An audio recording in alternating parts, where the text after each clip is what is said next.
Tarehe 16 siku ni Alhamisi mwaka wa 2022. Ni furaha iliyoje kuungana nawe kwenye kipindi hiki cha Matukio Mtambuko, saa 2 za taarifa za kuaminika zenye usawa na ufasaha, hali kadhalika mjadala komavu, ambapo leo mtazamaji tutajikita kwenye swala zima la elimu na siasa, ambapo tutakuwa tunauliza umuhimu wa elimu ni upi katika uongozi. Umuhimu wa elimu ni upi katika uongozi? Kumbuka una fursa ya kuchangia kwenye taarifa hizi na kwenye mdahalo huo kupitia mitandao yetu yote ya kijamii. Kwenye Facebook tuko live ni TV47 Kenya, Twitter ni @TV47KE na @Kilemi_Andrin. Asante sana kwa kutuchagua na kututeua. Mienyi wako Andrin Kilemi, tuandamane sote hadi tamati. Na kwanza kabisa tunaanza na baadhi ya taarifa tulizozipa kipaumbele. Mtazamaji, unavyoona kwenye kiwambo chako ni kwamba leo bunge la Seneti litakuwa linavunja vikao vyake kwa muhula wa 12. Hali kadhalika serikali itakuwa inahamasisha Wakenya kuhusu umuhimu wa chanjo ya korona. Vilevile viongozi wa kidini watakuwa wakizungumzia masuala yanayowaathiri watoto. Vilevile tutakuwa na taarifa inayohusiana na vinara wa Kenya Kwanza ambao wamepeleka kampeni zao katika kaunti ya Kisii. Tuna taarifa kuhusiana na mwanabiashara Jimmy Wanjigi ambaye amefika mbele ya kamati maalum ya IEBC. Bila shaka ni taarifa ambayo mwanahabari wetu atakuwa anafuatilia na utakuwa unapata matukio hayo kadri muda utakavyokuwa unaturuhusu. Tuna taarifa kuhusiana na vigogo wa Azimio One Kenya ambao wanazuru kaunti ya Marsabit, wenzao wakizuru kaunti ya Kisii. Vilevile waziri wa usalama Fred Matiang'i atakuwa anakutana na mabalozi. Mtazamaji, ni baadhi tu ya taarifa ambazo tumezipa kipaumbele mchana wa leo. Wanahabari wetu wako katika maeneo mbalimbali wakijaribu kutafuta na kuhakikisha kwamba unafahamishwa na kuelimishwa kuhusu masuala mazima. Lakini kwa sasa mtazamaji, tupate methali ya leo.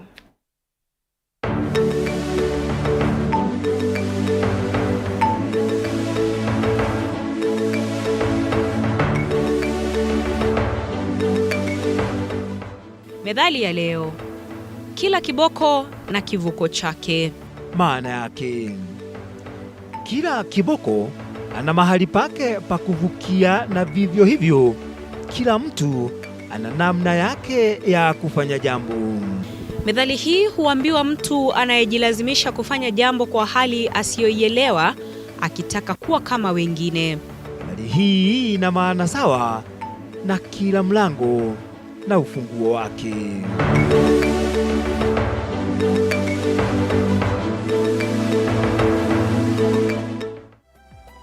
Ama kwa hakika kila mlango na ufunguo wake ndiyo methali ya leo. Mtazamaji, karibu kwenye taarifa kamili. Mienyi wako Andrin Kilemi.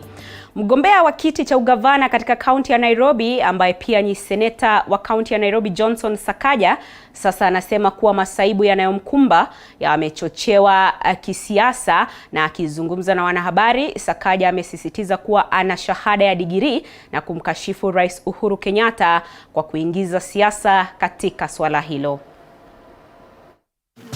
As we speak, it is safe to conclude that decision has been suspended until the matter before the High Court is heard and determined.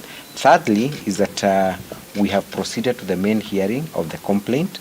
The tribunal will deliver its ruling on Sunday the 19th at 2:30 p.m. That is all I can say for now. I have stood for these people for the last 5 years as senator. I have brought motions, I have done my work, and I've presented myself to the people directly. The people do not want any project. They don't want any placed candidate. They want to be able to make the decision for themselves. Even today we've seen the levels to which the state has gone to try and stop my candidature, including sending ministry officials, sending the High Commission to try and intimidate this institution. The institution has stuck with what they have said. I would like to urge those detractors, whoever they might be, including those that I have mentioned earlier, let the people decide. Let the people make their choice. Nairobians will choose their governor. The governor of Nairobi will not be chosen through the court, will not be chosen through boardrooms, will not be chosen by the powers that be. But the real power that be is a 2.5 million voters in Nairobi City County. For the first time today, I've had to address my former party leader, who is the President Uhuru Kenyatta. A man I respect, a man I credit to the lot that I have been able to do. We have worked together, our journey has been long. And I told him that back then, even before I was chairman of TNA, I did everything in my ability for his career. But now he's doing everything in his ability to finish mine at age 37. It is well, there is a God. I stand by the truth, and I tell my supporters, I have the requisite qualification, and I am sure that our march is unstoppable, our faith is unshakable, and our victory will be inevitable. Mtazamaji, kwingineko, muungano wa wamiliki wa hoteli nchini umeandaa kongamano la kujadili jinsi ya kuimarisha sekta ya utalii miaka miwili baada ya ujio wa virusi vya korona. Kongamano hilo ambalo ni la kwanza tangu kuchipuka kwa janga la korona linahudhuriwa na washikadau mbalimbali wa utalii, likitarajiwa pia kuangazia changamoto zinazokumba sekta hiyo. Kwa sasa mtazamaji, tuvuke moja kwa moja hadi katika kaunti hiyo ya Mombasa. Unavyoona kwenye kiwambo chako, shughuli nzima inaendelea. Tupate kusikia ni yapi yanajiri. It will take about 4 years for the hotels to recover. But for the workers, majority of them have gone back to what they used to pay. But for hotels, you know, hotels are expensive. To maintain hotels are very expensive. And therefore losses remain. I can't see it less than 4 years. We can't, even if we operate at full. You know, a hotel like this one, to run the electrical bill alone could be 70 million per month. And therefore, if you have been running the hotel like this for only power for 2 years, you can see how much it is. And there are so many other things which are not used every day. They become obsolete because of partly water, partly they have to be running all the time. Laundry equipment, some equipment in the kitchen, and so on. So yes, we will recover, but it takes time. And again, when the corona came, a lot of people, members, they were renovating their facilities. These are monies they have taken from the bank. The bank can only hold to recover from you, but they will never forgive you the loan. You still have to pay with the interest. So, yes. Kindly update us on the 12% minimum wage that was pronounced by the government. Has it been implemented? For us, we have our own arrangement with the union, and I don't think that affects us because we have been paying more than that. So, yeah, we above that.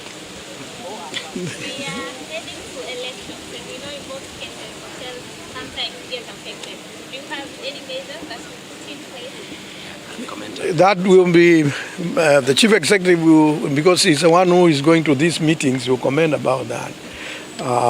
But we are safe. We are safe, and I don't think as an industry we are really worried about the elections. Elections, people keep on talking about them. It is the foreigners. Kenyans, we know it will come and it will go, and it has been happening for many years. So, yeah. My good, you speak about that. Your name, please. My name is Chris Musau, and I'm the chairman of the Kenya Association of Hotel Keepers. Na mtazamaji, ndiyo hali ilivyo katika kaunti ya Mombasa, ambapo bila shaka kongamano hilo linazidi kuendelea. Mwanahabari wetu Patronila Goren yuko pale, atakuwa anahakikisha kwamba tunazidi kupata matukio kadri yatakavyokuwa yanatukia.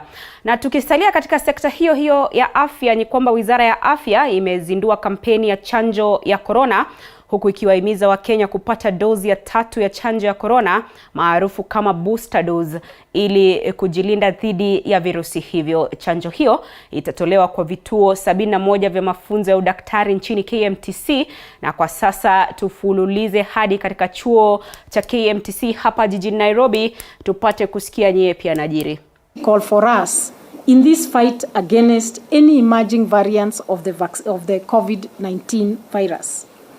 And indeed, the government, through our Ministry of Health, has committed, as you have seen, led from the top by His Excellency the President, as well as by the Cabinet Secretary in the Ministry of Health, really committed to ensure that we safeguard the health of our people, and noting that it will also take a concerted effort by each and every one of us as stakeholders to ensure that the gains that we have made so far against this fight are not lost. I would like to take this opportunity to really thank KMTC for organizing this event here today to support the vaccination process, including the event that we are here and the witnessing that we will have of administration of booster shots and initial shots for those that have not gotten. You may also wish to all remember that this is the institution and was one of our key facilities, our anchor facilities, that we used for quarantine and isolation when COVID-19 hit our country very hard in 2020. And I want to really thank you, KMTC, for the role that you played in safeguarding our country during that time. And from today, I'm really urging that all the colleges of KMTC, and you have many of them, in all the 47 counties, in very many constituencies across the country, to step up your role of educating communities on the modes of COVID-19 prevention to curb its transmission within the communities. We have now ensured that our accelerated COVID-19 vaccination program in all the 71 KMTC campuses serve as vaccine centers, because you have the personnel, you have the capability. It's just for us to provide the vaccine, and we have agreed that indeed you will utilize the campuses to carry out vaccination to the population, which is so critical for KMTC to play that role in ensuring that we have Kenyans remaining healthy. And so really it is my pleasure today to also note that we'll be flagging off buses for various campuses to ensure that our students get to their clinical placement areas and communities more easily and conveniently wherever they serve, as they learn and as they also in that process of learning and ensure that there is better accessibility of healthcare services. And therefore, I want to urge the administrators, and I saw the principals here, and all the others in all our campuses across, to ensure that we maintain these buses in good condition and that we really, really use them for the intended purposes only. I'm also happy to note, Chair, on the matter that you alluded, the establishment of a mental and wellness center, which was launched by His Excellency the President this week, that the government has committed to provide land to KMTC, and we are looking at discussions are ongoing for an allocation of about 50 acres so that we can establish a center of excellence for mental health training in our KMTC college that will be based there. Let me also reiterate the need, Chair and board members and the management, for us as KMTC to continuously focus on the quality of our learning, on the relevance of our curriculum, and to always remember that our key core focus and mandate is to, one, ensure the good welfare of our students, and secondly, through that ensure that we get good outcomes in terms of well-trained students that are able to serve the public. And this is important when we talk about UHC and the health, human resources for health pillar, which is a very critical aspect for delivering the universal health coverage. I now wish to take this opportunity to launch this vaccination drive for all our learning institutions and to also flag off the buses as I take the opportunity.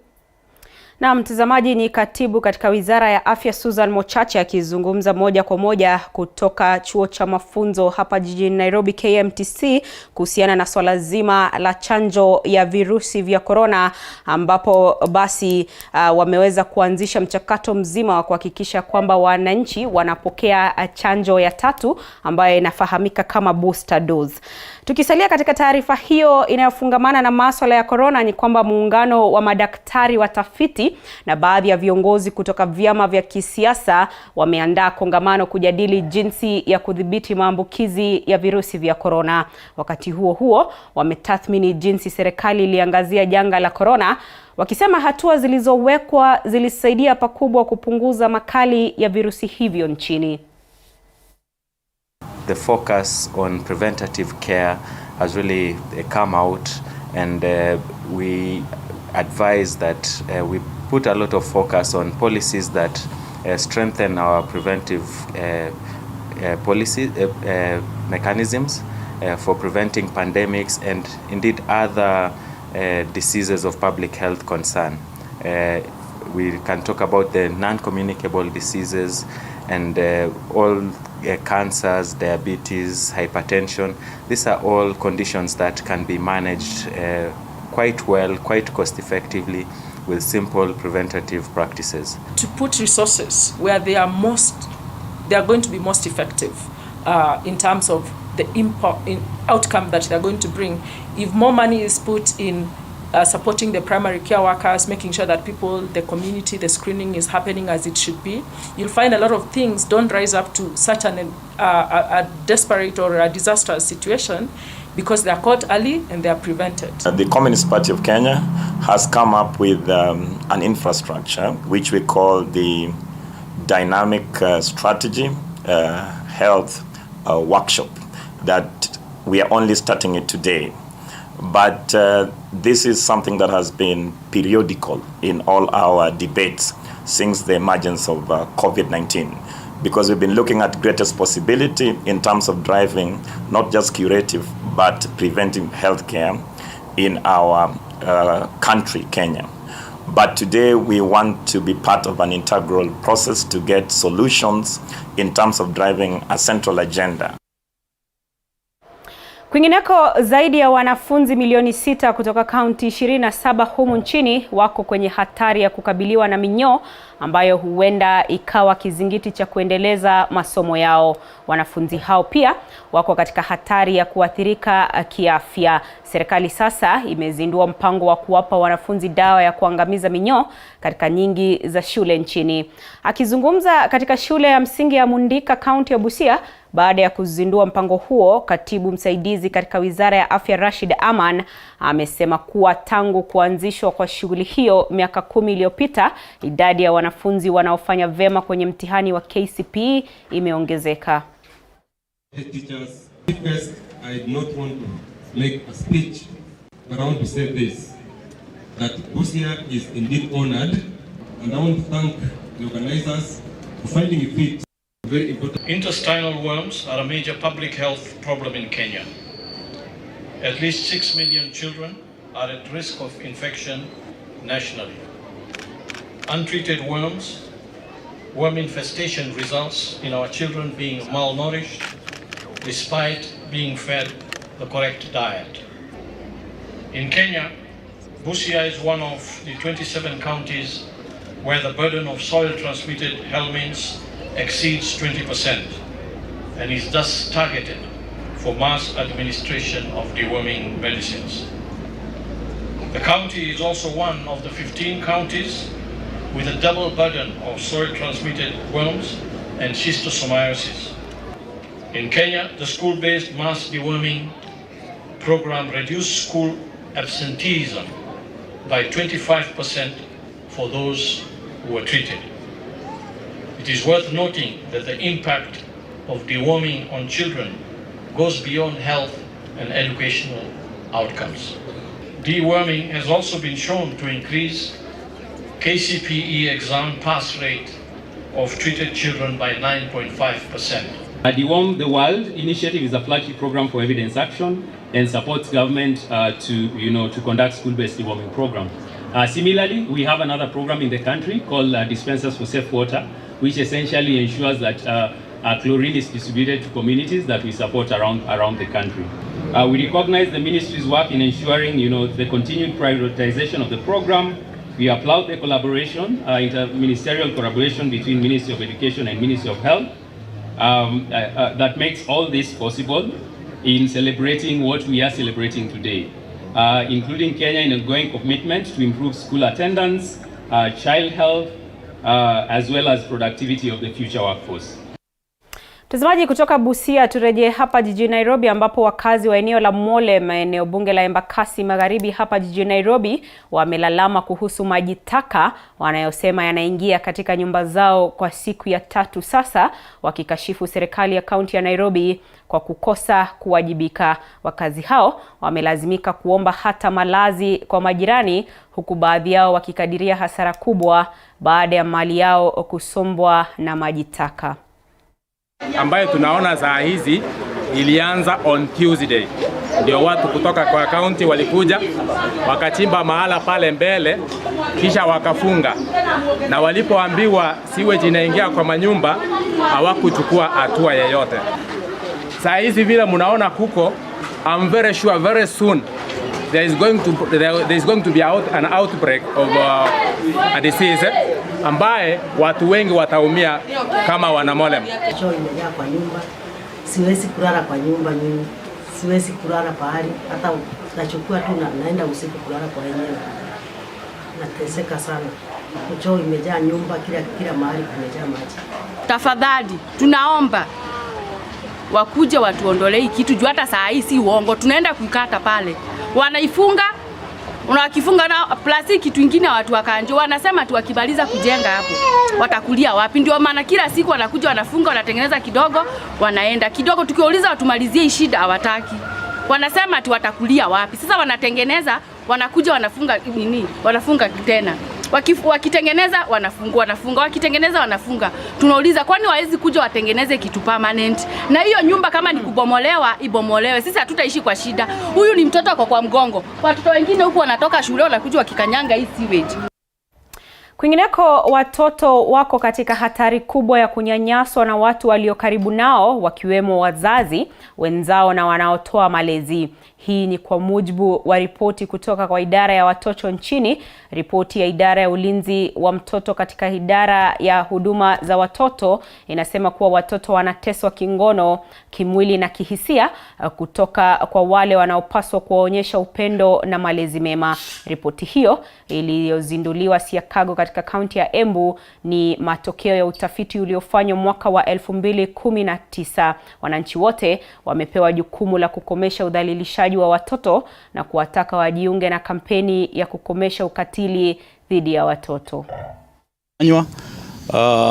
Na kisha ambapo utafiti ulituelezea zile dhuluma ambazo watoto wanapata sana kwa jamii zote Kenya mzima. Na ikaonekana kwanza dhuluma za kijinsia ni mingi kwa sana kwa wasichana, na pia dhuluma kwa vijana ingawaje ni almost the same, karibu na zile za wasichana ziko juu. Na pia kuna hii mambo ya tunaweza sema watoto kuashiriwa, sana ni tunaita neglect. Wazazi wenyewe wanakosa kuangalia maslahi ya watoto, na tena pia wazazi pia wanadhulumu watoto wao kwa mambo either tunaweza sema ni emotional, wapate ile mapenzi ambao wanafaa kuwa nayo. So hiyo ni kitu moja ambao utafiti imeona.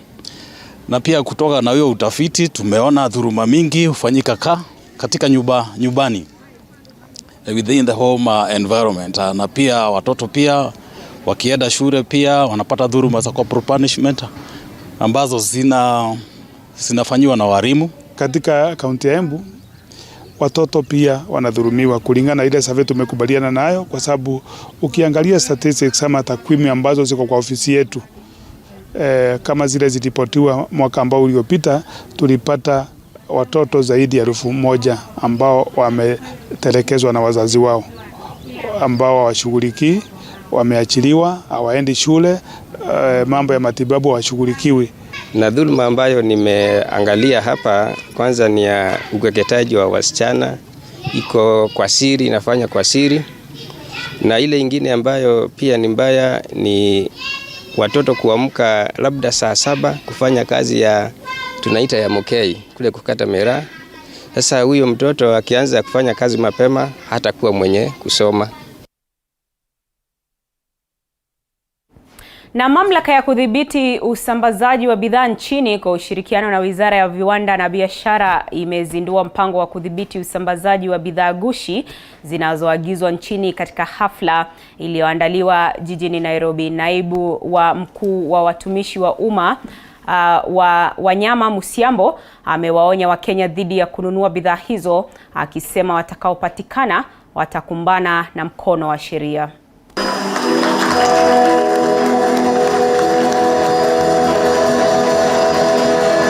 We have had huge losses and we lose huge losses and large amounts to counterfeiters. These losses not only affect our producers of genuine items, but also involve a lot of social costs. The ultimate victim of unfair competition are really the consumers. They receive poor quality goods at an excessive price and are sometimes exposed to to health and safety issues. Government itself also loses out on large amounts of unpaid taxes and incur large costs in enforcing intellectual property rights. There is also an increasing concern that counterfeiting is related to other criminal activities, such as trading in narcotics, money laundering, terrorism, just to name a few. My parting shot, those involved in unethical business activities of counterfeiting shall be isolated and prosecuted. On this one, there are no apologies to make.